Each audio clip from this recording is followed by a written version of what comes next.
Ladies and gentlemen, boys and girls and my dear nibbies and nibbas, welcome to Filmy Focus. నేను మీ ప్రియమైన దర్శన్. నాతో పాటు ఎవరున్నారు అంటే, యాక్చువల్గా క్రాక్ సినిమాలో జయమ్మ అనే చిన్న రోల్లో మనం వరలక్ష్మి శరత్ కుమార్ గారిని చూసినప్పుడే అబ్బా ఏముంది అనిపించింది. బట్ ఇప్పుడు సినిమా మొత్తం అలాంటి రోల్ ఒకటి కనిపించబోతుంది అనమాట. ఇందులో ఆవిడ క్యారెక్టర్ పేరు ఏమో కానీ టైటిల్ అయితే మాత్రం అదిరిపోయింది, శబరి అని. సో మన ముందు ఆ డైరెక్టర్ ఉన్నారనమాట. యాక్చువల్గా ఈ మధ్యన యంగ్ డైరెక్టర్స్ని చాలా మంది చూస్తూ ఉన్నాం. బట్ ఈయనకున్న అనుభవం, ఈయనకి 24 క్రాఫ్ట్స్ మీద ఉన్న పట్టు ఒక వేరే లెవెల్ అని చెప్పాలి. ఎందుకో నేను ఇప్పుడు ఇంటర్వ్యూలో ఆయనతో మాట్లాడిన తర్వాత మీకే అర్థమవుతుంది. నాతో పాటు అనిల్ కజ్ గారు ఉన్నారు, మాట్లాడారు. హాయ్ సార్, ఎలా ఉన్నారు? హాయ్ అండి, బాగున్నారా? బాగున్నానండి. సో మీరు బాగున్నారు సార్? ఫైన్ అండి. సో ముందుగా ప్లీజ్ షూట్. శబరి అనగానే అంటే మీరు ఒక సైకలాజికల్ థ్రిల్లర్ తీశారు, ఒక పవర్ఫుల్ రోల్లా చూపించబోతున్నారు. మాకు శబరి అంటే మాకు ఒక వృద్ధురాలు, ఒక సన్యాసిని, రాముడి భక్తురాలు, రాముడికి ఎంగిలి పళ్ళు తినిపించిన ఆమె గుర్తొచ్చేది. ఇప్పుడు శబరి అనగానే అది ఒక పవర్ఫుల్ టైటిల్ లా కనిపిస్తుంది మాకు కూడా. నిజంగా శబరి అనే పాత్ర ఒకటి మీకు చాలా పవర్ఫుల్ పాత్ర ఉందండి పురాణాల్లో, మనకు తెలియదు. కానీ దుర్గాదేవికి ఒక పేరు Renuka Shabari. She's the one who roams in the jungles. భాండాసురుడు అని ఒక ఇద్దరు రాక్షసుల్ని ఆవిడ దుర్గామాత వచ్చేసి శబరి అవతారంలో చంపింది. అది మీకు అంటే జనాలకు తెలియదు, కానీ జనాలకి పాపులర్గా ఉంది ఏంటంటే రామాయణం పాపులర్ కాబట్టి రామాయణంలో ఒక ముసలావిడ ఉంది అనేది మాత్రమే తెలుసు. బట్ ఈ టైటిల్ అది పెట్టడానికి వన్ ఆఫ్ ద రీజన్ అది కూడా. ఎందుకంటే మన ఏదైతే సంజనా పాత్ర ఉందో అందులో రకరకాల వేరియేషన్స్ ఉన్నాయి. ఆ వేరియేషన్స్లో ఒకటి ఇది కూడా. తల్లిగా చూపించే వాత్సల్యం కానీ, ఒక వ్యక్తిత్వాన్ని నిలబెట్టుకొని స్ట్రాంగ్గా నిలబడే ఒక క్యారెక్టర్ కానీ, సందర్భం వచ్చినప్పుడు తన పాపను కాపాడుకోవడం కోసం అపరకాళ్ళలాగా నిలబడగలిగే ఒక ఫెరోషియస్ యాటిట్యూడ్ ఉన్న మహిళగా కానీ, ఇలాంటి అన్ని రకాల ఫేసెట్స్ని సాటిస్ఫై చేసే పాత్ర పేరు శబరి అని చెప్పి శబరి అని పేరు పెట్టడం జరిగింది. అండ్ ఇఫ్ యు నో, మనకి అదొక్కటే కాదు, ఏపీలో మీకు శబరి అని ఒక నది పేరు ఉంది, ఒక నది ప్రవహిస్తుంది. అండ్ కేరళలో శబరి మలై ఉంది. అంటే ఒక నదిలో ఉండే తనని తాను ఏ సిచ్యువేషన్కైనా మలుచుకోగలిగే ఒక తత్వం కానీ, ఒక పర్వతంలో ఉండే ఔన్నత్యం కానీ, ఒక రేణుకా శబరిలో ఉండే ఫెరోషియస్ యాటిట్యూడ్ కానీ, ఇన్ని రకాల క్యారెక్టరైజేషన్స్ ఉండే ఒక పాత్ర కాబట్టి ఆ పేరు సెలెక్ట్ చేసుకోవడం జరిగింది. అంతేగాని జస్ట్ లైక్ దట్ కాదు. అంటే స్టార్టింగ్ ఒక క్వశ్చన్ అడుగుతాను, మీరు ఏమైనా ఫెమినిస్ట్ సార్? అంటే కొంతమందికి స్త్రీలను గౌరవించి స్త్రీ యొక్క గొప్పతనం చెప్పే లక్షణాలు ఉంటాయి. చాలా మంది స్త్రీని గౌరవించడం, ఈ స్త్రీని గౌరవించినంత మాత్రాన ఫెమినిస్ట్ అయిపోతారు కనుక నాకు తెలిసి భారతదేశంలో 50% ఫెమినిస్టులు, 50% యాంటీ ఫెమినిస్టులు ఉండాలి. ఓకే. ఎత్ర నార్యంతు పూజిస్తే తత్ర రమ్యతే దేవత అని చెప్పి తెలుగులో ఉంది. అంటే ఎక్కడైతే ఆడవాళ్ళు పూజించబడతారో అక్కడ దేవతలు తిరుగుతారు.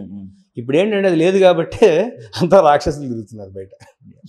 ఇప్పుడే ఈ టర్మ్ కూడా ఇప్పుడే పుట్టుకొచ్చింది యాక్చువల్లీ, ఫెమినిస్ట్ అనే టర్మ్ ఇంతకుముందు లేదు. సర్లేండి, ఆ డిస్కషన్లోకి వెళ్ళొద్దు మనం.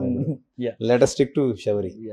సార్, సో మనం రీసెంట్గా సినిమాలు చూసుకుంటే కొన్ని సినిమాలు సార్ వాళ్ళకి ఏ ఎక్స్పీరియన్స్ లేదు చాలా మంది డైరెక్టర్స్కి. జస్ట్ ఒక సినిమాకి అసిస్టెంట్ డైరెక్టర్ కింద పనిచేసి ఇమీడియట్గా సినిమాల్లోకి వచ్చేసి వాళ్ళు డైరెక్ట్ చేస్తున్నారు, వచ్చి నేర్చుకుంటున్నారు మెల్లమెల్లగా. మీరు చాలా నేర్చుకున్నారు, మీరు పెద్ద పెద్ద డైరెక్టర్స్ దగ్గర వర్క్ చేశారు. సార్ ఒకటి చెప్పిన, వర్క్ చేసినంత మాత్రం నేర్చుకున్నారు అని ఇక్కడే లేదండి. ఓకే. డైరెక్టర్గా మనం డైరెక్షన్ చేయడం మొదలుపెట్టిన తర్వాత నేర్చుకునేది చాలా ఉంటుంది. సుభాష్ గాయ్ గారు ఒక టైంలో చెప్పారు, ఆయన ఫస్ట్ సినిమా కాళీచరణ్ చేసినప్పుడు అంతా నాకు వచ్చేసింది, బ్రహ్మాండంగా నేర్చేసుకున్నాను అనుకున్నాడు ఆయన. తర్వాత త్రిదేవు ఆ స్టేజ్కి వచ్చేసరికి పర్లేదు నేర్చుకుంటున్నాను అనుకున్నాడు ఆయన. తాళ టైంకి ఆయనకు అర్థమైంది నేనేం నేర్చుకోలేదు, ఇంకా చాలా నేర్చుకోవాలనుకున్నాను. సో అలా ఆయన ఎదిగాడు. ఒక టెక్నీషియన్ మనకి ఇంకా తెలుసుకోవాల్సింది చాలా ఉంది అని తెలుసుకోవడమే వాడు ఎదుగుదల. సో డైరెక్టర్లు అందరూ కూడా ఈ రోజున్న సోకాల్డ్ బిగ్గెస్ట్ డైరెక్టర్స్ కూడా వాళ్ళని అడిగితే వాళ్ళ అంతరాత్మ వాళ్ళకే తెలుస్తే, వాళ్ళ 4వ సినిమాకో 5వ సినిమాకే పూర్తి స్థాయిలో జనాల్ని రంజింపజేసే విధంగా ఒక సినిమాని ఎలా తీయాలనేది, అంటే ఐఎమ్ నాట్ మేకింగ్ స్టేట్మెంట్, ఇది అసలు ఆ స్టేజ్ కూడా కాదు, బట్ మీరు అడిగారు కాబట్టి చెప్తున్నాను నేను. మనిషి ఈ should be a continuous student. ఈ రోజు కాదు, దీని తర్వాత ఒక 5వ సినిమా 6వ సినిమా కూడా I will be learning only, because there is a lot to learn. మీ దగ్గర కూడా నేర్చుకోవచ్చు కొన్ని విషయాలు. అంటే ఈ ఒపీనియన్ ఆఫ్టర్ ఈ సినిమా మొత్తం కంప్లీట్ అయిన తర్వాత వచ్చిందా సార్? అలా లేదు, లేదు, మొదటి ఇంకా నుంచి ఉంది, నేర్చుకోవాల్సింది చాలా ఉంది. మొదటి నుంచి ఉంది, అది ఇంకా కంటిన్యూ అవుతూనే ఉంటుంది కూడా. ఎందుకంటే ప్రతిరోజు కొత్త టెక్నాలజీస్ వస్తున్నాయి. నేను సినిమా స్టార్ట్ చేసే ముందర ఏఐ యొక్క ప్రిడామినెన్స్ ఇంత లేదు, ఆర్టిఫిషియల్ ఇంటెలిజెన్స్ యొక్క ప్రిడామినెన్స్ ఈరోజు ఎక్కువ ఉంది. ఈరోజు రైటర్ యొక్క ఇంపార్టెన్స్ కంటే ప్రాపర్గా నేను ఒక స్టోరీ రాసేసి దానికి 4 క్లైమాక్స్లు చెప్తుంది ఏఐ. నేను ఊహించని క్లైమాక్స్లు కూడా చాట్ జీపీటీ చెప్తుంది. అవును. సో ఇప్పుడు అది నేర్చుకోవాలి నేను కొత్తగా. కరెక్ట్. Yeah, okay. సో మీరు వర్క్ చేసిన డైరెక్టర్లు చూసుకుంటే ఇప్పుడు కమర్షియల్ సినిమాలు తీసిన వాళ్ళు ఉన్నారు, బి గోపాల్ గారు, అండ్ ఫ్యామిలీ సినిమాలు ఎక్కువ మంది తీసిన వాళ్ళు ఉన్నారు, ఫ్యామిలీ ఆడియన్స్ని మెయిన్ ఎయిమ్గా పెట్టుకుని. మదన్ గారు కావచ్చు, ఎస్ రవికుమార్ చౌదరి కావచ్చు, గోపాల్ గారు, అందరూ వాళ్ళు అన్ని సమగ్రమైన సినిమాలు చేశారు. అంటే ఇప్పుడు సైకలాజికల్ థ్రిల్లర్ అనేది నాకు తెలిసి వీళ్ళు ఎవరిలో చూడలేదండి నేను ఒక సినిమా కూడా, వాళ్ళ నలుగురిలో. ఇప్పుడు మీకు బలమైన మీ ఆలోచనలు బలంగా ఉన్నాయి కాబట్టి ఇంతమంది డామినేషన్, ఇంతమంది ఇంపాక్ట్ మీ మీద ఉన్నప్పటికీ మీ ఆలోచనే ముందుకు వచ్చింది కదా ఫస్ట్ సినిమా. మీ ఆలోచన ఇది సైకలాజికల్ థ్రిల్లర్ అన్నా కానీ there is something that we been telling right from the starting. It's an emotional psychological thriller. ఇప్పుడు బేసిక్గా మీరు భయపడాలి, మీరు భయపడితే నేను చూసి నేను కూడా భయపడాలి అని అనుకుంటే ఫస్ట్ ఆఫ్ ఆల్ మీ పట్ల నాకు ఒక ఐడెంటిఫికేషన్ ఏర్పడాలి. ఒక్కడి సినిమాలో మహేష్ బాబు అనేవాడు మాలాంటి వాడు, నాలాంటి ఒక కుర్రోడు అక్కడ కబడ్డీ నేర్చుకుంటున్నాడు, తండ్రి దెప్పుతున్నాడు, గెలిచి తీరాలి అనుకుంటున్న కుర్రోడు కాబట్టి మనలాగా ఐడెంటిఫై అయ్యాం కాబట్టి అతను ఒక అమ్మాయిని కాపాడుతుంటే మనం కాపాడుతున్నాం అంతగా ఫీల్ అయ్యాం మనం. సో అలా ఐడెంటిఫికేషన్ ఏర్పడాలి అంటే ప్రాపర్గా ఎమోషన్ కనెక్ట్ చేయాలి. అలాంటి ఎమోషన్ కనెక్ట్ చేయడానికి ఒక ప్రాపర్ స్టోరీ ఉంది. సో పూర్తి స్థాయి థ్రిల్లర్ అంటే రైట్ ఫ్రమ్ ద స్టార్టింగ్ నుంచే మీకు వచ్చేసేసి సౌండ్లతో మిమ్మల్ని భయపెట్టి బీభత్సాలు చేసి అవి వేరే సినిమాలు ఉంటాయి. I'm not saying that's a different genre, but this has both of them. Emotional connect చేసే ఒక స్ట్రాంగ్ స్టోరీ ఉంది. అండ్ అందరూ ఇప్పుడున్న సొసైటీలో చాలా స్ట్రాంగ్ ఉమెన్ ఉంటున్నారు. ఇఫ్ యూ సీ చాలా పెద్ద కంపెనీలకి టాప్ స్లాట్లో ఉన్న ప్లేస్లో you have women, because they have some capabilities ఉన్నాయి. మన మగవాళ్ళలో లేని కొన్ని కెపాసిటీస్ ఆడవాళ్ళలో కొన్ని ఉన్నాయి. సో అలాంటి వ్యక్తిత్వం ఉన్న ఆడవాళ్ళని రిప్రజెంట్ చేసే పాత్రే Sanjana, who is the protagonist of this movie. అలాంటి వాళ్ళు ఎవరైనా కానీ ఈ సినిమా చూసి ఐడెంటిఫై అవుతారు. అలాంటి ఆలోచనలు ఉన్న వాళ్ళు ఎవరైనా కూడా ఐడెంటిఫై అవుతారు. అలానే ఆడవాళ్ళ కోసం తీసిన సినిమా అని చెప్పను నేను. ఎవరైతే వ్యక్తిత్వం ఉండే మగవాడైనా ఆడవాళ్ళైనా కానీ వ్యక్తిత్వాన్ని గౌరవించి నేను ఇలాగే ఇందులో ఒక డైలాగ్ ఉంది, ఎలాగోలా బతికేద్దాం అనుకున్నాడు ఎలాగైనా బతికేస్తాడు, కానీ ఇలాగే బతకాలి అనుకున్నాడు బతకడం కష్టమే, కానీ నాకు ఓకే అంటుంది అమ్మాయి. సో అది అంటే ఇప్పుడు మీరు ఎమోషన్ గురించి చెప్పారు పర్టికులర్గా, ఆ ఒక్క లైన్ చాలండి, నో వన్ కెన్ సెపరేట్ అన్నారు చూడండి, స్ట్రాంగ్ వాయిస్ ఉంది. ఆ ఎమోషన్ ఇంటెన్స్ డీప్ ఎమోషన్ కనిపిస్తుంది మాకు. అవును, ఇది సైకలాజికల్ థ్రిల్లర్ అండ్ జానరా మీరు అక్కడ మెన్షన్ చేసినా మాకైతే అర్థమవుతుంది. మొన్న అవతార్ సినిమా వచ్చిందండి. అవతార్ సినిమా చాలా గొప్ప విజువల్ వండర్, బట్ RRR సినిమాని అక్కడ అందరూ పొగిడారు. బికాజ్ ఈ విజువల్స్ అంత వండర్ కాకపోవచ్చు, బట్ ఎమోషన్ చాలా గట్టిగా కనెక్ట్ చేసింది. హాలీవుడ్ వాళ్ళు కూడా లేని ఎమోషన్ మన రాజమౌళి గారు కనెక్ట్ చేశారు. సో అలాగే మీరు మీ సినిమాల్లో ఎక్కువ ప్రాధాన్యత ఎలా ఇస్తారు? అంటే ఇప్పుడు ఎమోషన్కే ఇస్తారా? కొన్నిసార్లు మీకు ఒక విజువల్, మీ క్రియేటివ్గా ఒకటి ఉంటుంది, మీకు ఒక విజువల్ యాస్పిరేషన్ ఒకటి ఉంటుంది, దాన్ని కనెక్ట్ చేయాలంటే డబ్బులు, ఫైనాన్షియల్ లిమిటేషన్స్ సరిపోవు, మీకున్న బడ్జెట్లో సరిపోదు. బట్ అలాంటప్పుడు ఎలా రికవర్ చేస్తారు, దాన్ని ఎలాగా ఓవర్కమ్ చేస్తారు? Very simple. ఇది మీరు ఒక అమ్మని అడిగితేనే తెలుస్తుంది, మీరు అడిగిన దానికి సమాధానం. అమ్మ కూర చేస్తుంది, పప్పు చేస్తుంది, మజ్జి పులుసు చేస్తుంది, అన్నం చేస్తుంది, పెరుగు చేస్తుంది. దేని మీద ఎక్కువ కాన్సన్ట్రేషన్ పెడుతుంది, లేకపోతే దేన్ని బాగా చేస్తుంది అని అంటే దానికి సమాధానం లేదు. కూర చేసేటప్పుడు కూరలో ఏమేయాలో వేసి కూర బాగా చేయడానికి ట్రై చేస్తుంది, అంతే ఎమోషన్తో. పప్పు చేసేటప్పుడు పప్పు అంతే ఎమోషన్తో చేస్తుంది. ఏ సీన్ తీసేటప్పుడు ఆ సీన్లో 100% మనం పెట్టాలి. ఎమోషనల్గా మనం పర్ఫెక్ట్గా కనెక్ట్ అయ్యి ఒక లాజిక్ని చెప్పే ఒక సీన్ ఉంటే అందులో దానికి తగ్గట్టుగా వర్క్ చేయాలి. అట్ ద సేమ్ టైం దాని నుంచి మనం ఒక థ్రిల్ సీన్కి మనం మైగ్రేట్ అయ్యేటప్పుడు అందులో ఏం చేయాలి, ఏం చేస్తే వర్కౌట్ అవుతుంది. ఎమోషనల్ కలెక్ట్ చేయాలంటే డైలాగ్స్ ఇంపార్టెంట్ ఉంటాయి. సో డైలాగ్స్ రాసేటప్పుడు, పర్ఫార్మెన్స్ ఇచ్చేటప్పుడు వాళ్ళు ఎంత బాగా పర్ఫామ్ చేశారు, డైలాగ్స్ ఎంత బాగా రాసాం అనే దాని మీద కాన్సన్ట్రేషన్ ఉంటుంది. అందులో టెక్నికల్ జాగరీ ఉండదు, ఓ అని 100 షాట్లు ఉండవు.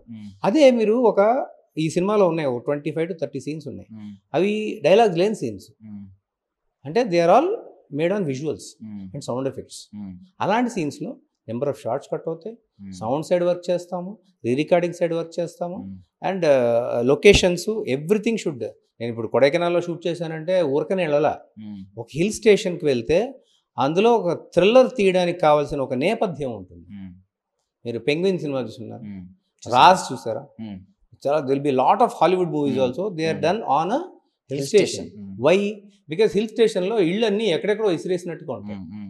మనుషులు మనల్ని హెల్ప్ చేయడానికి తొందరగా రారు. ఒక టైట్ క్లోజ్ పెట్టి ఒక క్యారెక్టర్ వాక్ చేస్తోందంటే వితౌట్ సౌండ్స్ కట్ చేసి ఒక బ్రీజ్ వేసి కింద ఫుట్ స్టెప్స్ వేస్తే ఎటుపక్క నుంచి ప్రమాదం వస్తుందని ఒక భయాన్ని క్రియేట్ చేయొచ్చు. అందుకే మనం అలాంటి ఒక నేపథ్యం తీసుకోవడం కోసం కొడైకెనాల్ రాజు.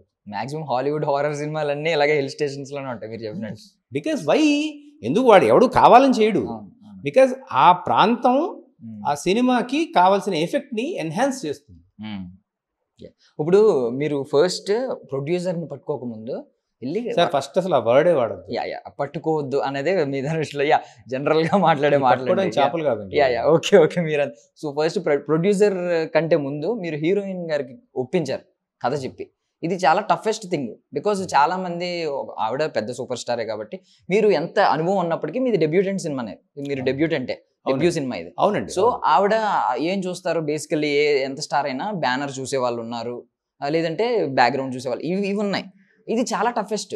బట్ మీ నెరేషన్ స్కిల్స్ ఎంత గొప్పగా ఉంటాయో మాకు ఇప్పుడైతే అర్థమైంది. ఎంతసేపు మాట్లాడింది మీ ప్రీవియస్ ఇంటర్వ్యూలు చూస్తున్నా చాలా బాగా మాట్లాడుతున్నారు. మేబీ మీరు ఈ వర్డ్ కావాలని నేర్చుకుని మాట్లాడుతున్నారు. మీ నెరేషన్ స్కిల్స్ అయితే చాలా బాగున్నాయి. బట్ ఇది ఈ విషయంలో ఏమి ఇంత కూడా టఫెస్ట్ అనిపించలేదండి? ఇప్పుడు ప్రొడ్యూసర్ లేరు, ఒక బ్యానర్ లేదు, ఏమీ లేకుండా ఒక డైరెక్ట్ వెళ్ళి ఒక కథతో ఏమీ చూపించకుండా, బ్యాక్గ్రౌండ్ ఏం చూపించకుండా ఒప్పించడం అనేది ఒక సూపర్ స్టార్ని, ఒక లేడీ సూపర్ స్టార్ని నాకు ఎందుకు కష్టం అనిపించలేదంటే, ఎప్పుడైనా మనం చేసే ప్రయత్నంలో రిజల్ట్ పట్ల మనకి ఆందోళన ఉంటే ప్రతిదీ కష్టంగానే అనిపిస్తుంది.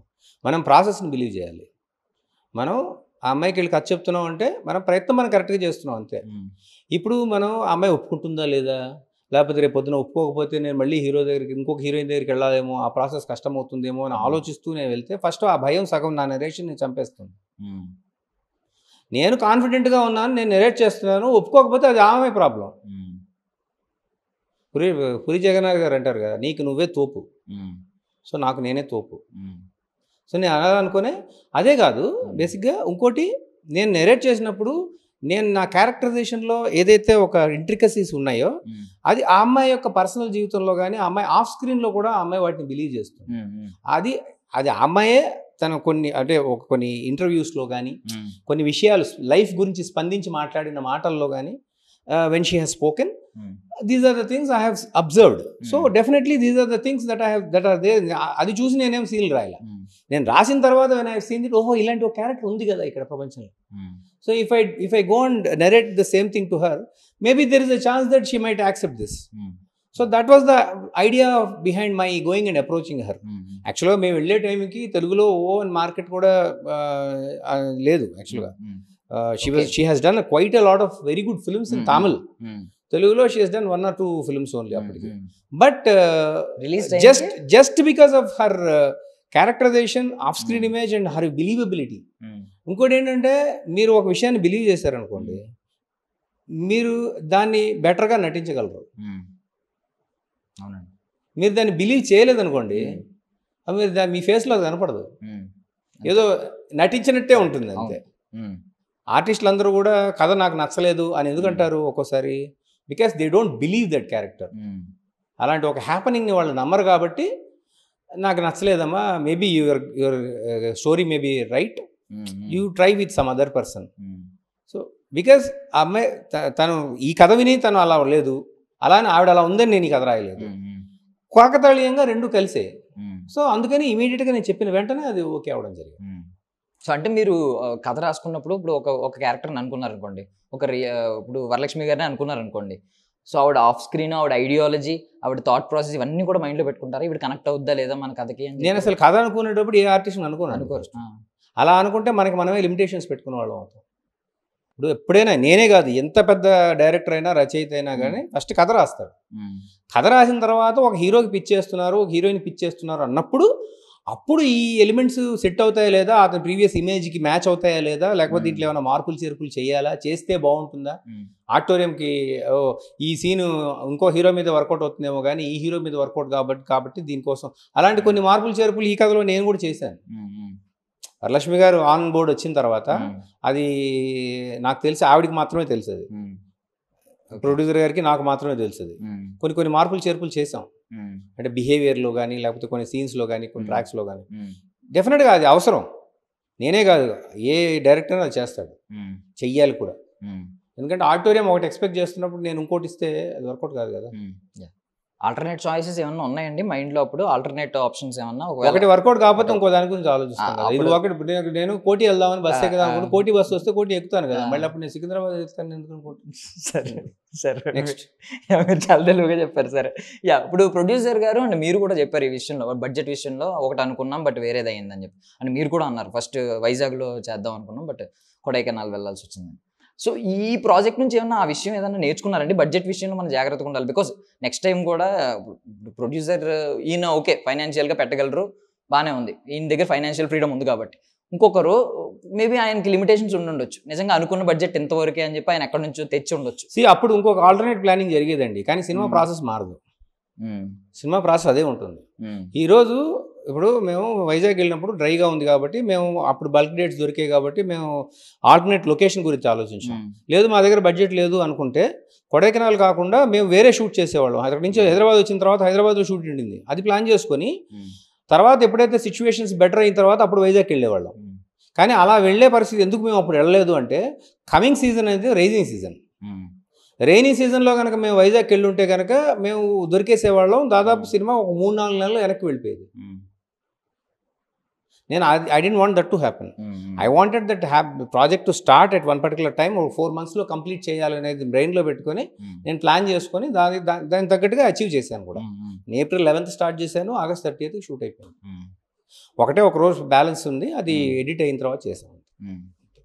అంటే ఇప్పుడు మీరు ఇప్పుడు ఎంత ఆన్సర్ ఇస్తున్నా నాకు మళ్ళీ ఆన్సర్ గుర్తొస్తుంది. మీరు అమ్మ ఎగ్జాంపుల్ చెప్పారు చూడండి, అన్నిటికీ అది అప్లై అయిపోతుంది. అందుకే చెప్తున్నా, అందుకే ఫస్ట్ ఆఫ్ ఆల్ శబరి అనేది అమ్మ మీద నేను సినిమా తీసానంటే it is an answer for everything. మన అందరికంటే ఎక్సలెంట్ అడ్మినిస్ట్రేటర్స్ మన అమ్మలు.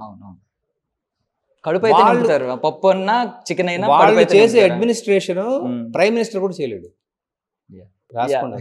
ఓకే అండి. సో ఇప్పుడు మీరు టెక్నికల్లీ కూడా చాలా సౌండ్ అంటే బాగా సాలిడ్ మీరు, ఎందుకంటే మీకు విఎఫ్ఎక్స్ గురించి కంప్లీట్గా తెలుసు, ఆ బ్యాక్గ్రౌండ్, మీరు ఎడిటింగ్ బ్యాక్గ్రౌండ్ నుంచి వచ్చారు కంప్లీట్గా, మీకు సౌండ్ మీద మంచి గ్రిప్ ఉంది. సో ఫస్ట్ ఒక సైకలాజికల్ థ్రిల్లర్ తీసుకోవడానికి అంటే ఇప్పుడు ఇది వేరే క్వశ్చన్ అడుగుతున్నాను, అంటే ఏంటంటే ఈ కథే ముందు తీసుకోవడానికి ఇది కూడా వన్ ఆఫ్ ద రీజన్, అంటే మీకు ఈ టెక్నికల్గా నేను ఎలాగో సాలిడ్ కాబట్టి ప్రూవ్ చేసుకోవడానికి ఉంటుంది అన్ని విధాలా ఈ కథ అయితే అని చెప్పి ఇది కూడా ఒక, అంటే కాన్షియస్గా నేను వీటిలో స్ట్రాంగ్ కాబట్టి ఆ సబ్జెక్ట్ చేశానని నేను ఒప్పుకోను. కానీ ఏ సబ్జెక్ట్ చేసినా కూడా మనకి దాంట్లో మనకున్న పరిజ్ఞానాన్ని యూటిలైజ్ చేస్తాం. కాకపోతే ఏంటంటే కాకతాళీయంగా మనం ఈ సబ్జెక్ట్ చేస్తున్నాం కాబట్టి దీంట్లో మేజర్గా మనం దాని మీద కాన్సన్ట్రేట్ చేసి మనకున్న ఎనర్జీస్ అన్నింటినీ పెట్టడానికి ప్రయత్నించాం. అదే ఒక లవ్ స్టోరీ చేస్తుంటే మేబీ నాకు మ్యూజిక్ మీద మంచి హోల్డ్ ఉంది. మరి అట్లా నేను సింగర్ని కూడా, నేను ఇంతకుముందు మా కాలేజీలో బాగా పాడేవాడిని. సో ఇప్పుడు నేను మ్యూజిక్ మీద ఎక్కువ కాన్సన్ట్రేట్ చేసి ఒక మంచి లవ్ స్టోరీ చేసేవాడిని. సో మనం ఏదైతే మనకు అవకాశం వస్తుందో ఆ అవకాశానికి మన దగ్గర ఏవైతే టాలెంట్స్ ఉంటాయో వాటిని యూజ్ చేయడమే మన జీవితం.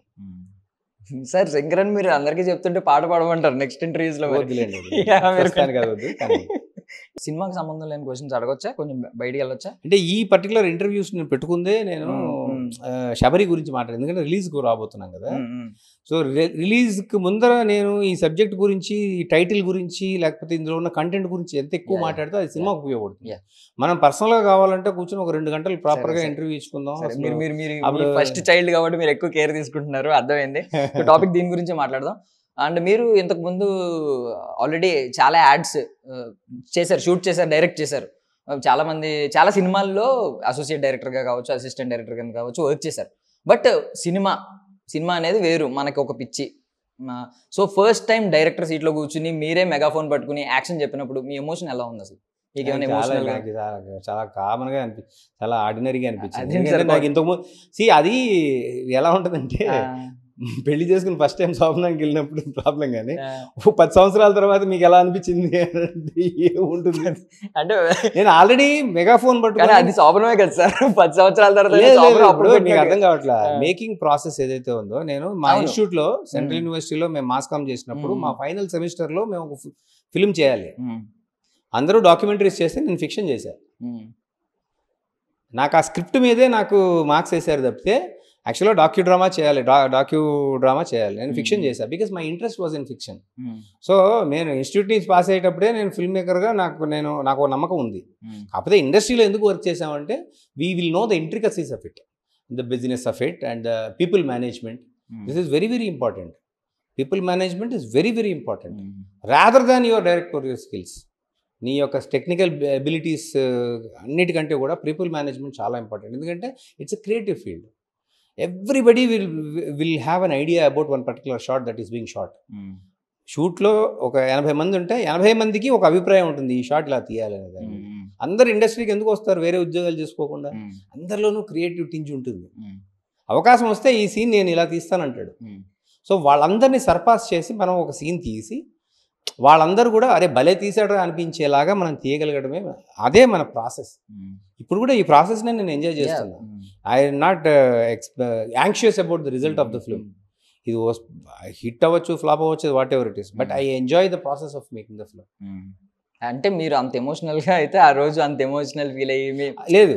ఎందుకంటే ఎందుకు ఇమోషనల్గా, ఎక్సైటెడ్గా, యాంగ్షియస్గా ఫీల్ అయ్యామనుకోండి మన వర్క్ మీద ఎఫెక్ట్ పడుతుంది. మనము సెటిల్డ్గా ఉండాలి. సీన్ తీసేటప్పుడు సెటిల్డ్గా వితౌట్ ఎనీ టెన్షన్ మనం వర్క్ చేస్తేనే మనం సీన్ బాగా తీయగలుగుతాం. ఇప్పుడు ఎగ్జామ్ ఉందండి, మీకు పందెంకోటి సినిమాలో ఫస్ట్ సినిమాలో విషయాలు ఎలా చెప్తాడు, టెన్షన్ పడుతూ ఉంటారు అందరూ, తెగబడితే పుస్తకాలు చదివేస్తుంటారు.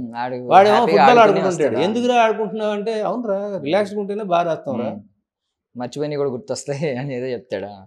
ఆ ఫిలాసఫీ. అంటే ఇప్పుడు ఫస్ట్ షాట్ మీరు ఏదో పెట్టుంటారు నాకు తెలిసి, ఈ సినిమా మొత్తంలో ఒక ఫస్ట్ షాట్ తీసింది ఒకటి ఉంటుంది. స్కూల్లో చైల్డ్హుడ్ ఎపిసోడ్ లో పాపాయ్ మీద తీసాం. వరలక్ష్మి గారి చైల్డ్ ఎపిసోడ్ కృతిక అనే ఒక ఆర్టిస్ట్ ఉంటుంది. ఆ ఆర్టిస్ట్ మీద ఒక ఫ్లాష్ బ్యాక్ ఎపిసోడ్ లో వచ్చే ఒక షాట్ మీద ఫస్ట్ షాట్ తీసాను. దానికి కూడా ఏమి ఎమోషనల్ గా పెట్టుకోలేదా? ఫస్ట్ షాట్ ఇది పెడదాం మనం, ఫస్ట్ షాట్ ఏమనుకోలే. ఆ రోజు షూటింగ్ పెట్టినాం, ఫస్ట్ ఎవరు వచ్చారు ఆర్టిస్ట్, ఆ పాప వచ్చిందా కూర్చోబెట్టండి, తర్వాత ఆర్టిస్టులు తర్వాత వస్తారనుకుంటే తర్వాత ఆర్టిస్ట్ లాస్ట్ల కోసం వెయిట్ చేస్తూ కూర్చోలేం కదా. మార్నింగ్ 7 o'clock షార్ట్ తీద్దాం అనుకుంటాం, మార్నింగ్ 7 o'clock షార్ట్ తీసాం. ప్రొడ్యూసర్ గారు చెప్పండి 7 o'clock షార్ట్ తీసాం. సార్ చాలా న్యూట్రల్ గా ఉన్నారు. అంటే ఇది స్థితప్రజ్ఞుడు అని చెప్పి లేదు ఎనీ ఏమొస్తుంది అన్ని ఆ ఫ్రేజెస్ అన్ని తోయగండి నా మీద. ఇది నాకు లైక్ ఏంటంటే ఓవర్ పీరియడ్ ఆఫ్ టైం నేను పెద్ద పెద్ద డైరెక్టర్ల దగ్గర నేను గమనించిన అంశాలు. ఏమాత్రం తొణక్కుండా బిగోపాల్ గారు అసలు మేము ఒక షాట్ చేస్తున్నాం, 2 ట్రైన్స్ వస్తుంటాయి, ఆ 2 ట్రైన్స్ మీద ఒక హెలికాప్టర్ షాట్. హెలికాప్టర్ బయలుదేరింది ఒక చోట, అది ఎటో పోతుంది. ఈ షాట్కి ట్రైన్లు స్టార్ట్ అయిపోయి ఈ షాట్ ఒక షాట్ ఒక టేక్ మార్నింగ్, ఒక టేక్ సెకండ్ మధ్యాహ్నం తీయాలి. అంతే వీలవుతుంది. ఎందుకంటే ఒక ప్లేస్ నుంచి ఒక ప్లేస్కి స్టార్ట్ అయ్యి వెళ్ళాలి అంటే మళ్ళీ రీటేక్ అంటే మధ్యాహ్నానికి హెలికాప్టర్ ఎటో పోయింది అంటే పొద్దునంతా పోయినట్టే. సార్ అది ఎటో పోయింది సార్, అది పోతుంది సార్, అది వస్తేనే కదా షార్ట్ అన్నారు. అంటే మీ హెలికాప్టర్ మీరు హైర్ చేసుకోలేదు? హైర్ చేసుకున్నామండి. వాడికి కోఆర్డినేషన్ ఏదో మిస్టేక్ ఏదో జరిగింది. జనరల్గా జరుగుతాయి కదా సినిమాల్లో. మన కన్వర్జేషన్లోనే జరగచ్చు ఎటో పోయి. అలాంటిది సరే కోఆర్డినేషన్ సరిగ్గా లేకపోవడం వల్ల వాడు ఎటో కొద్దిగా కోఆర్డినేట్స్ మిస్ అయ్యి వాడు పక్కకి వెళ్ళాడు అనుకోండి. వెళ్తే అది వస్తేనే కదా షార్ట్ అన్నారు ఆయన. అదే అంతకంటే పెద్ద వేదాంతం ఉందా? అది వస్తేనే కదా షార్ట్, అంతేగాని దానికి నువ్వు టెన్షన్ పడి ఏమొస్తుంది? ఇప్పుడు నువ్వు టెన్షన్ పడి కింద మీద పడిపోయినంత మాత్రం ట్రైన్ అవుతుందా? ఆగదుగా. స్టార్ట్ అయింది. He's gem of a director. ఆయన దగ్గర నుంచి కొన్ని విషయాలు నేర్చుకున్నాం. టెన్షన్ పడితే సినిమా పాడైపోతుంది. టెన్షన్ పడకూడదు, కూల్గా చేయాలి. మేజర్లీ కెప్టెన్ కూల్, అంటే కెప్టెన్ ఆఫ్ ద షిప్ కి ఇది కూల్గా ఉంటే క్వాలిటీ ఉండాలా. కూల్గా ఉంటేనే యూనిట్ అంతా బాగా పని చేస్తుంది, సినిమా బాగా వస్తుంది. ఏ పనైనా ఫర్ దట్ మ్యాటర్, సినిమా ఎక్కర్లే ఏ పనైనా. సో అంటే ఇప్పుడు బి గోపాల్ గారు ఈ సినిమాల గురించి నేను మాట్లాడలేదు. జస్ట్ ఇప్పుడు ఈ జనరేషన్ తగ్గట్టు ఒక 2 సినిమాలు రెఫరెన్స్ ఒకటి తీసుకుని ఒక క్వశ్చన్ అడుగుతున్నాను. ఇప్పుడు సందీప్ రెడ్డి వంగ గారు ఫస్ట్ అర్జున్ రెడ్డి సినిమా, తర్వాత యానిమల్ సినిమా, రెండిట్లో కూడా ఇంటర్వెల్ షాట్ ఏంటంటే ఓవర్ ద టాప్ వెళ్ళిపోయి ఇలా ఒక 360 degrees టర్న్ చేశారు. ఆయన మాస్టర్ షాట్ అన్నట్టు ఒక ఇంటర్వెల్కి. సో మీకు అలాగే ఏమన్నా ఒక మాస్టర్ షాట్ ఉందండి? జస్ట్ ఎగ్జాంపుల్ తీసుకున్నాను అంతే. సందీప్ రెడ్డి వంగ గారు తోపని నేను చెప్పట్లేదు, జస్ట్ ఒక ఎగ్జాంపుల్ కోసం, మీకు అర్థం అవడం కోసం ఒక ఎగ్జాంపుల్ చెప్తాను. అలా ఏం లేదండి, అంటే అది కూడా కాకతాళీయంగానే వచ్చి ఉంటుంది ఆయనకి. Yeah. ఆయన అది ఆ సీన్కి ఆ షాట్ కావాలని ఆయన పెట్టుంటాడు. 2 సినిమాల్లో ఒకే షాట్ వచ్చేసరికి ఓహో ఇలాంటి ఒక ఇంటర్వెల్కే వచ్చింది సేమ్ షాట్ అని అనుకుంటారు తప్పితే ఇంటెన్షనల్గా ఆ సినిమాలో అది పెట్టాను కాబట్టి అలాంటిదే ఒకటి పెట్టాలి కాబట్టి ఈ సీన్ పాడు చేయాలని మాత్రం ఎవరు అనుకోరండి. మేబీ మూడో సినిమాలో రిపీట్ అయితే అనుకోవచ్చండి. మేబీ మూడో సినిమాలో లేదు, ఎవరు అలా చేయరండి. ఈవెన్ ఆయన కూడా అలా చేయరు. Is a good director, is a fantastic director. He would have done it because ఆ షాట్ అది బాగా రావాలి అన్న ఉద్దేశంతో చేసి ఉంటారు. అది వచ్చాక మనం కోరిలేషన్స్, బేసిక్గా ఈ కోరిలేషన్స్ ఫైండ్ అవుట్ చేసేవాళ్ళంతా మీ మీడియా వాళ్ళే. ఈ క్రియేట్ చేసేవాడికి ఇంకా ఎక్కువ ఉన్నాయండి. మీరు అనుకుంటారు మీడియా 100 క్వశ్చన్లే, నెటిజన్స్ 1,00,000 క్వశ్చన్లు వస్తున్నాయి. సర్లే కంపారిజన్స్ బోల్డ్ ఉంటున్నాయి. సర్లేండి, ఇప్పుడు ఆ డిస్కషన్ లోకి ఈవెన్ మేము కూడా అందులో చూసి కొన్ని క్వశ్చన్స్ అడుగుతున్నాం బేసికల్లీ ఆ డిస్కషన్ లోకి వద్దు, మన శబరి గురించి. సో ఏమన్నా మీకేమన్నా ఒక కంప్లీట్ ఒక కొత్త షాట్ నేను ఇందులో పెట్టాను అంటే ఇప్పటిదాకా నేను చూడని షాట్, హాలీవుడ్ లోంచి అడాప్ట్ చేసిన షాట్, ఇలాగేమన్నా ఉందండి? తీద్దాం అనుకున్నానండి, కానీ టైం పర్మిషన్స్ వల్ల వాటి వల్ల కుదరలేదు. అండ్ బడ్జెట్ పర్మిషన్స్ చాలా ఉంటాయి సినిమాల తర్వాత, చాలా ఉంటాయి. చెక్కుకుంటూ వెళ్తే మనకి ఏంటంటే ఎప్పుడైనా ఒక ఆ ప్రోడక్ట్ ఏదైతే మనం ఒక బడ్జెట్లో అనుకుంటామో, ఒక టైంలో అనుకుంటామో, అది డెలివరీ చేయగలిగితేనే that is the correct product. అంతేగాని దాన్ని బాగా ఓవర్బోర్డ్ అయిపోయి అది ఏదో అద్భుతమైన కళాఖండం చేసితే కనుక అది రేపు పొద్దున్న పెద్ద హిట్ అవ్వచ్చేమో. అలా జరిగిన సందర్భాలు కూడా ఉన్నాయి, నేను కాదనట్లా. బట్ మన ప్లానింగ్ అయితే అలా ఉండకూడదు. ఒక్కోసారి మనం అనుకోకుండా జరుగుతాయి కొన్ని, బడ్జెట్ కూడా పెరుగుతుంది ఒక్కోసారి, but which is not in our hand. మనం కూడా ప్లాన్ చేసి అలాగే ఎక్కువ ఖర్చు పెడదాం అనుకుంటే ఎక్కడికో వెళ్ళిపోతుంది. మన ప్రయత్నం మాత్రం మనం అనుకున్న బడ్జెట్లో అనుకున్న టైంలోనే కంప్లీట్ చేయాలనే ప్లాన్ చేయాలి. సో అలాంటి షార్ట్స్ అయితే ఈ సినిమాలో నేనేం చేయలేదు. నేనెంత కాన్సన్ట్రేట్ చేసింది, నేను ఏదైతే ఎమోషన్ చెప్పాలనుకున్నానో అది పర్ఫెక్ట్గా చెప్పానా లేదా, అది నేను ఎక్కువ. యాక్చువల్లీ ఒక షార్ట్ మేము తీసిన తర్వాత అబ్బురపరిచే షాట్ ఏంటంటే ఇంటర్వెల్లో ఒక హీరోయిన్ పాత్ర చూసినప్పుడు ఒక షాడో ఫామ్ అవుతుంది ఆ హౌస్ మీద, దానికి ఆర్ఆర్ ఇచ్చిన తీరు కానీ అది అదిరిపోతుంది అసలు. సో ఇప్పుడు వరలక్ష్మి శరత్ కుమార్ గారిని తీసుకుంటే ఆవిడకి ప్రొడక్షన్లో కూడా చాలా అనుభవం ఉంది, పట్టుంది. అంటే ఆవిడ ఓన్లీ ఆర్టిస్ట్గానే కాకుండా ఇవన్నీ కూడా నేర్చుకున్నారు, కొంచెం ఇన్వాల్వ్ అయ్యారు ప్రొడక్షన్ ప్రాసెస్లో కొన్నిసార్లు. సో ఇలాంటి వాళ్ళ వల్ల ఏంటంటే ఇప్పుడు ఎక్స్ట్రీమ్ క్లోజ్ షాట్ పెట్టినప్పుడు వాళ్ళు ఓన్లీ కళ్ళు మాత్రమే కదుపుతారు, చేతులు ఇవన్నీ అన్నెసరీ థింగ్స్ పెట్టరు, ఏం ఫోకస్ అనేది వాళ్ళకి తెలుస్తుంది. వైడ్ షాట్ పెట్టినప్పుడు ఓవరాల్ బాడీ కళ్ళు ఒకటే కదిపి, కళ్ళు ఎందుకంటే అంత మైన్యూట్ స్క్రీన్లో కళ్ళు ఒకటే అంత ఎవరు అబ్జర్వ్ చేయరు. సో ఇలాంటివి ఉంటాయి, వాళ్ళకి బాగా ఈజీ అవుతుంది. సో మీకు అలాగా ఆవిడ ద్వారా అంటే మీరు అనుకున్నది చాలా ఈజీగా వచ్చిందండి ఫస్ట్ టేక్లోనే? వావ్, నేను అనుకున్నది ఈజీగా వచ్చింది. చెప్పే కదా మీకు, she is a director artist. First of all తన డైరెక్షన్ డిపార్ట్మెంట్లో పనిచేసింది కాబట్టి ఇప్పుడు ఈ షార్ట్స్ మనం ప్లాన్ చేస్తున్నాం మేడం అని చెప్పిన తర్వాత ఒక షార్ట్ కంప్లీట్ అయిన తర్వాత నెక్స్ట్ షార్ట్ అనగానే ఆవిడకి అర్థమైపోయేది. సో మళ్ళీ ఎక్స్ప్లెయిన్ చేయాల్సిన అవసరం పడేది కాదు. కొంతమంది ఆర్టిస్టులకు ఏంటంటే ప్రతి షార్ట్కి ముందర వచ్చేది ఈ షార్ట్ తీస్తున్నాము, ఈ రేంజ్లో తీస్తున్నాము అని చెప్పాల్సి వస్తుంది. సో ఆ యొక్క శ్రమ తగ్గింది అంతే తను. సో ఫస్ట్ నుంచి ఈ సినిమా అనుకున్నప్పటి నుంచి థియేటర్కి వెళ్ళాలని అనుకున్నారు సార్? 100%. నా బ్రెయిన్లో అదే ఉంది. సో ఓటీటీ వెబ్ సిరీస్ల మీద మీ ఒపీనియన్ ఏంటి? ఓటీటీలో ఇప్పుడు మూవీస్ కావచ్చు, వెబ్ నా సిరీస్ ఒపీనియన్ ఏంటంటే అసలు అంటే మీ థాట్ ఎలా ఉంది దాన్ని బట్టి. ఓటీటీలు వెబ్ సిరీస్ల గురించి కామెంట్ అలా కాదు సార్, ఇప్పుడు ఎందుకంటే అవి కూడా ఇప్పుడు పెద్ద సినిమాలు వస్తున్నాయి, ఈవెన్ కొన్ని సిల్వర్ స్క్రీన్కి మించిన సినిమాలు అందులో కనిపిస్తున్నాయి, ఎస్పెషల్లీ థ్రిల్లర్స్ ఈ జానరాలో. సో మీరు ఆ కైండ్ ఆఫ్ ఆలోచన అనిపించలేదా ఓటీటీకి ఇలాగే? అలా వెళ్ళాలని అయితే అనుకోలేదండి, ఇది థియేటర్ కోసం రాసుకున్న కదే. ఎందుకంటే నేను ఈ కథ తయారు చేసుకునే సమయానికి ఓటీటీలు ఏం లేవు. I'm talking about 2020. మనకి కోవిడ్ తర్వాతే కదా ఓటీటీస్ ప్రిడామినెంట్ వచ్చినాయి. The story was return in 2020. So ఆ టైంలో అది థియేటర్కే అనుకున్నాను కాబట్టి ఒక హిల్ స్టేషన్లో కన్సీవ్ చేసుకున్నాను. అండ్ సినిమాలో సీన్స్ 20-50% సీన్స్ వచ్చేసేసి సౌండ్ మీద విజువల్ మీద వెళ్తాయి. ఇవన్నీ ఎవడు వచ్చేసేసి చుట్టిపారేద్దాం అనుకుని లేకపోతే ఓటీటీకి తీద్దాం అనుకునేవాడు ఎవడో అలా రాసుకోడు. ఓకే, అది మీకు తెలుసు. So simple. టెక్నికల్గా ఈ సౌండ్స్ కావచ్చు, విజువల్స్ కావచ్చు, విఎఫ్ఎక్స్ కావచ్చు, మ్యూజిక్ మ్యూజిక్ మ్యూజిక్ ఈ సినిమాలో చెప్పవలసిన విషయం ఏంటంటే రెహమాన్ గారి మ్యూజిక్ లిరిక్స్ ఉన్నాయి, వేరే లెవెల్లో రాశారు ఆయన. ఆయన గురించి చెప్పాలి తప్పకుండా. ఈరోజు ఒక లిరికల్ వీడియో రిలీజ్ అయింది, అలసిన ఊపిరి అని చెప్పి ఒక పాట. అంతకుముందు పాపకిను తల్లికి మధ్యలో ఉండే ఇంటర్వ్యూతో ఒక కొండల్లో కొడైకెనాల్లో మేము ఒక సాంగ్ షూట్ చేసాం. అందులో ఒక 5 minute సాంగ్, అది 2 చరణాలు, చాలా పెద్ద పెద్ద సాంగ్. మేము షూటింగ్కి వెళ్తున్న తొందరలో ఆయన తొందర పెడితే ఆయన పాపం డే అండ్ నైట్ కూర్చొని రాసిన సాంగ్ ఎంత అద్భుతంగా రాశాడంటే, అవి రాసుకున్న తర్వాత దానికి మేము విజువల్స్ ప్లాన్ చేసుకొని విఎఫ్ఎక్స్ ప్లాన్ చేసుకోవాల్సి వచ్చింది. ఒక స్టోరీ బోర్డ్ ఆర్టిస్ట్ని తీసుకొచ్చి రాసి, అంటే work of art inspires you. అలాంటి ఒక రైటర్ అండి ఆయన. ఆయన చాలా అద్భుతమైన గేయ రచయిత. He he's written 3 songs. ఇంకొక సాంగ్ వచ్చేసి అమ్మ పాట 2 days బ్యాక్ రిలీజ్ అయింది, అనగనగా ఒక కథ, చిత్ర గారు పాడిన పాట. అది కూడా అద్భుతమైన పాట, చాలా బాగా రాస్తారు. సో ఆయన గురించి స్పెషల్గా మెన్షన్ చేయాలి.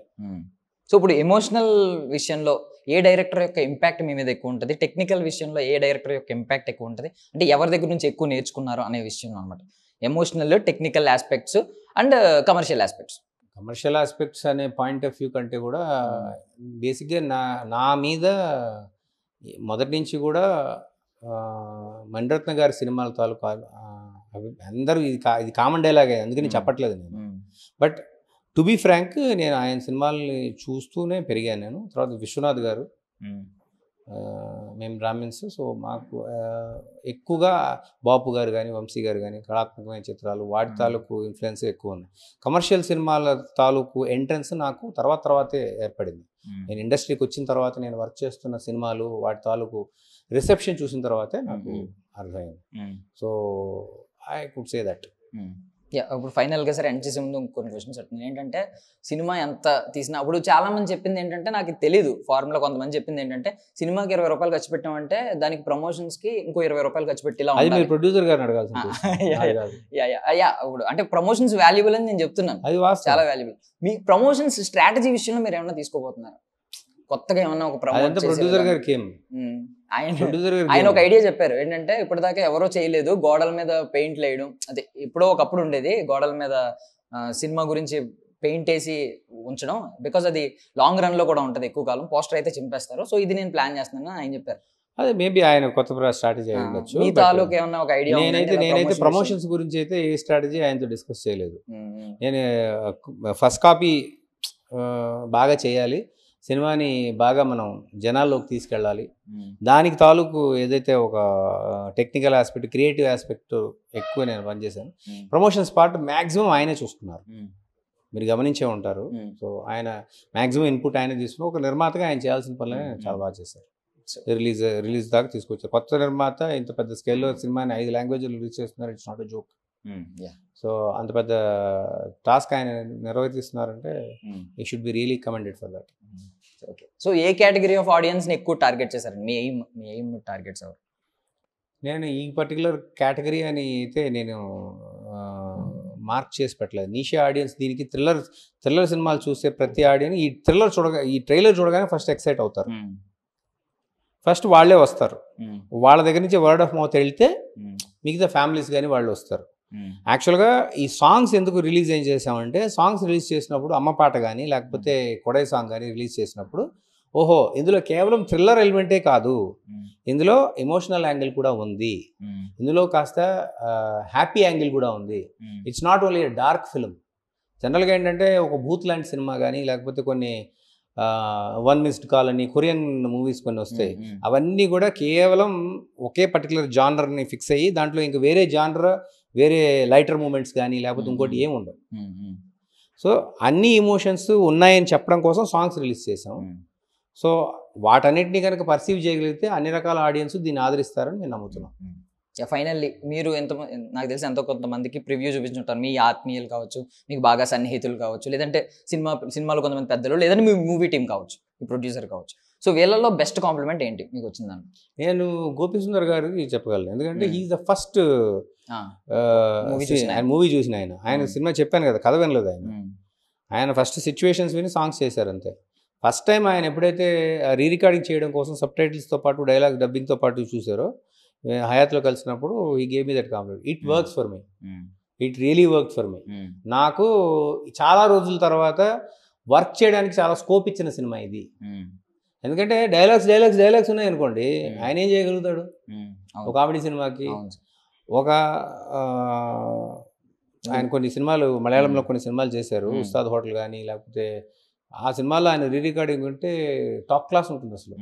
సో అలా వర్క్ చేసే అవకాశం కనుక మనం మ్యూజిక్ డైరెక్టర్కి ఇస్తే they'll be very happy. And not only that, ఆయన సినిమా చూసినప్పుడు యాజ్ అన్ ఆడియన్గా ఆయన షేర్ చేసిన కాంప్లిమెంట్ అంటే, ఆయన ఇంకోటి ఏంటంటే నన్ను కెజువల్ చేయాల్సిన అవసరం లా. ఇప్పుడు నా దగ్గర ఉన్న టెక్నీషియన్స్ కానీ, నా అసిస్టెంట్ డైరెక్టర్లు కానీ, లేకపోతే నా ఫ్రెండ్స్ కానీ వాళ్ళని తీసుకొస్తే అట్లీస్ట్ నా మొహమాటానికైనా రే భలే ఉందిరా సినిమా అని చెప్పి అంటారు. ఆయనకు అవసరం లేదు. బాగాలేదు అనిల్, నాకు నచ్చలేదు, ఇంత బెటర్గా చేస్తుంటే బాగుండు అని చెప్పి అనొచ్చు కూడా. ఇప్పుడు ఆయన పోయింది ఏం లేదు, నేను ఆయన ఏం పీకేలేను. బట్ ఆయన జెన్యున్గా చెప్పాడు కాబట్టి నేను దాన్ని బిలీవ్ చేస్తున్నాను, రాదర్ దాన్ ఎనీబడీ ఎల్స్. అంటే మీరు చెప్పారు కదా కొన్ని సీన్స్ అయితే డైలాగ్స్ ఏ ఉండవు, మొత్తం దానిలో మ్యూజిక్ చాలా ఇంపార్టెంట్ కీ రోల్. అది చాలా ఇంపార్టెంట్. అది ఆ సీన్ కూడా రక్తి కట్టించేలాగా ఉండాలి. ఎందుకంటే ఆ సీన్లో ఎమోషనల్ వర్కౌట్ అవ్వాలి. ఇప్పుడు నా క్యారెక్టర్ పట్ల నాకు భయం ఏర్పడి, ఇప్పుడు తల్లి కూతురు ఉన్నారండి, వాళ్ళిద్దరు విడిపోయారు, వీళ్ళిద్దరు కలవాలనుకుంటున్నా, వాళ్ళిద్దరు పరిగెడుతున్నారు. ఇప్పుడు వాళ్ళిద్దరి పట్ల నాకు ఒక ఆప్యాయత ఏర్పడలేదు అనుకోండి అంతకుముందు చూపించిన కథలో. వాళ్ళు ఎటుపోతే నాకేంటనే వస్తుంది. నువ్వు దాన్ని ఒక 30 నిమిషాలు తీసినా ఏం ప్రయోజనం? అద్భుతమైన రికార్డింగ్, అద్భుతమైన సౌండ్ ఎఫెక్ట్స్ పెట్టి ఏం ప్రయోజనం? సో ఎమోషనల్ కనెక్ట్ అనేది చాలా ఇంపార్టెంట్. సో ఇప్పుడు మీరు మ్యూజిక్ని మెన్షన్ చేశారు, అంటే ఇప్పుడు ఆ అట్మాస్ఫియర్ని క్రియేట్ చేయడానికి ఆడియన్కి మ్యూజిక్ అనేది చాలా ఇంపార్టెంట్. ఇప్పుడు ఇద్దరు మ్యూజిక్, సౌండ్ ఎఫెక్ట్స్ అండ్ వీటి యొక్క perfect mixing. Sir colour theory కూడా ఇంపార్టెంట్ దీని విషయంలో. అంటే అట్మాస్ఫియర్ సడన్ గా థ్రిల్లర్ అంటే ఆ కలర్ బట్టి, ఆ రెడ్ కలర్ బట్టి డేంజర్ అని ఫీల్ అవుతూ ఉంటాడు, డార్క్ కలర్స్ వస్తే డేంజర్ అని ఫీల్ అవుతూ ఉంటాడు. సో మీరేమన్నా పర్టికులర్ డెఫినెట్ గా మేము కొడైకెనాల్ వెళ్ళినప్పుడు కొడైకెనాల్ సీన్స్ అన్ని కూడా ఒక పర్టికులర్ టోన్ లో ఉంటాయి. ఫ్లాష్ బ్యాక్ అంతా వచ్చి మేము షూట్ చేసింది మేము వేరే కెమెరా బిగ్గర్ ఫార్మాట్తో షూట్ చేసాం మేము. సో అవి వచ్చేది కొద్దిగా ఏజ్డ్ ఫీల్ ఉంటుంది. ఏ పర్టికులర్ దీనికి ఇప్పుడు for instance large format camera తీసుకెళ్ళాం, ఎల్ఎఫ్ అంటారు, యారీ ఎల్ఎఫ్ అంటారు. కొడైకెనాల్ వెళ్ళినప్పుడు పర్టికులర్గా ఆ కెమెరాస్ యూజ్ చేసాం, బికాస్ మేము వైడర్ లొకేషన్స్ తీస్తున్నాం కాబట్టి. అలాగే ఇక్కడ హైదరాబాద్లో చేసినప్పుడు ఎస్ఎక్స్ఏ యూజ్ చేసాం, ఎందుకంటే డ్రామా సీన్స్ కాబట్టి. సిచ్యువేషన్ బట్టి దానికి తగ్గట్టుగా కెమెరాస్ ఫార్మాట్స్ మార్చడం. డిఏలో కూడా కొడైకెనాల్లో తీసిన సీన్స్ ఏవైతే ఉన్నాయో, అంటే ఇప్పుడు మా కథ ప్రకారం వైజాగ్ అది ఒక హిల్ స్టేషన్ కాబట్టి అది మొత్తం గ్రీన్ బ్లూయిష్ టింట్లో ఉంటుంది, కూల్గా ఉంది కాబట్టి. సో అలాగా కేర్ తీసుకోవడం జరిగింది. అయినా ఇన్ని మేము చెప్పినాం కాదు, మీరు చూస్తే కానీ అర్థం కాదు. You will enjoy it. Please do that. మీరు చెప్తుంటే ప్రతిదీ క్లియర్, అంటే మీకున్న క్లియర్ విజన్ మాకు తెలుస్తుంది అనమాట. అందుకే ఇన్ని క్వశ్చన్స్ అడుగుతున్నాను, ఆ టెక్నికల్గా కావచ్చు. సో బిఫోర్ ఎండింగ్ సార్, ఒక క్వశ్చన్ అడుగుతాను, సినిమాకి సంబంధం లేదు, ఇది మాత్రం చెప్పండి. ఎందుకంటే సినిమాల్లోకి ఈ మధ్యన యువత నాలాంటి వాళ్ళకే సినిమాల గురించి ఒక అపోహలు ఉన్నాయి, ఈజీగా వచ్చేయచ్చేమో ఇలాగని. సినిమాల గురించి ఒక పచ్చి నిజం, ఎవరికి తెలియని పచ్చి నిజం ఒకటి చెప్పి. నేను ఎవరినండి చెప్పడానికి? మీరు మీ అనుభవాల్లో చెప్పండి సార్. నేను చెప్పేంత గొప్పవాడిని కాదు, దయచేసి ఇలాంటి విషయాలు అడగండి. నేను ఇప్పుడే డెబ్యూ మూవీ చేస్తాను. నేను ఓకే రావడం లేట్ అయ్యి ఉండొచ్చేమో అంతేగాని నేను డెబ్యూ చేసి నేనే ఇంకా ప్రూవ్ చేసుకోలేదు. నేను ఎవరిని చెప్పడానికి? అంటే ఇంత క్లియర్ విజన్ ఉంది సార్, అదే క్లారిటీ. మాట్లాడు అందులోంచి ఒక పచ్చి నిజం ఒకటి. అదే ఆ పచ్చి నిజమే ఏంటంటే నాకు ఇంకా చెప్పేంత స్థాయి రాలేదు, పచ్చి నిజం. ఓకే రండి sir. So thank you so much sir for your valuable time. మీరైతే ఎక్కడ కొంచెం కూడా ఏ క్వశ్చన్ అడిగినా దాని గురించి చెప్పట్లేదు, ఓపెన్ అవ్వట్లేదు. But thank you sir. And మేమైతే చాలా ఈగర్గా వెయిట్ చేస్తున్నాం సినిమా గురించి. అండ్ సినిమా రాగానే మేమందరం మా నెటిజన్స్ మేము ఇన్స్టాగ్రామ్లో మిమ్మల్ని ట్యాగ్ చేస్తూ ఉంటాం. సో మా రివ్యూస్ కూడా చూడండి. Thank you. I wish you all success sir. తప్పకుండా. థ్యాంక్ యూ అండి. Thank you very much. Thank you so much sir. So that's all for now. This is Darshan signing off.